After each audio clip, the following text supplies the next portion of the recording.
গর্ভাবস্থায় বা ডেলিভারি পরবর্তী রক্তশূন্যতা আমরা কিভাবে দূর করতে পারি?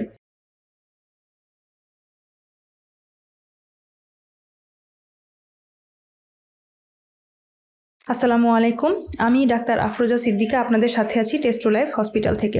অনেকেরই দেখা যায় যে গর্ভাবস্থায় রক্তশূন্যতা হয় বা বাচ্চা ডেলিভারির পরে রক্তশূন্যতা হয়। সেক্ষেত্রে আমরা কি করতে পারি? রক্তশূন্যতা আসলে দেখা যায় যে যখন একজন গর্ভাবস্থায় থাকে তখন বাচ্চার সব পুষ্টি কিন্তু মায়ের শরীর থেকে যায় এবং বাচ্চা হওয়ার পরে যেটা হয় যে বাচ্চাকে ব্রেস্টফিড করাতে হয় তখনও কিন্তু মায়ের শরীর থেকেই বাচ্চাকে পুষ্টি দিতে হয়।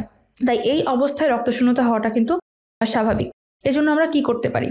সেটা হচ্ছে প্রথমেই যেটা করতে হবে ডাক্তারের পরামর্শ নিতে হবে এবং আয়রন সাপ্লিমেন্ট নিতে হবে, সাথে ফলিক অ্যাসিডের সাপ্লিমেন্ট নিতে হবে, ভিটামিন বি এর সাপ্লিমেন্ট নিতে হবে।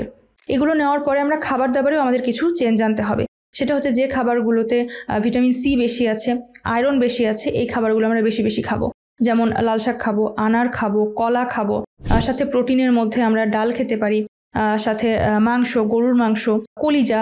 কলিজাটা আসলে প্রেগন্যান্সিতে অনেক সময় নিষেধ করা হয়। তার কারণ কলিজাতে প্রচুর পরিমাণে ভিটামিন এ থাকে যেটা গর্ভের বাচ্চার জন্য ক্ষতিকর। তবে যদি ডেলিভারির পরবর্তী কেউ রক্তশূন্যতায় ভোগেন তাহলে কিন্তু কলিজাটা আপনারা খেতে পারেন, এতে কোনো সমস্যা নেই। এই জিনিসগুলো যদি আপনারা একটু খেয়াল করেন তাহলেই কিন্তু রক্তশূন্যতা হবে না। তবে হ্যাঁ, অবশ্যই যদি বেশি রক্তশূন্যতা হয় তখন কিন্তু আপনি এই সাপ্লিমেন্টগুলো নিয়ে কাজ নাও হতে পারে। সেক্ষেত্রে হয়তো আপনাকে রক্তের স্যালাইন নিতে হতে পারে বা রক্তও নিতে হতে পারে। তাই বেশি কমে যাচ্ছে কিনা সেটা খেয়াল রাখবেন এবং অবশ্যই ডাক্তারের পরামর্শে থাকবেন, চেকআপে থাকবেন। ধন্যবাদ সবাইকে।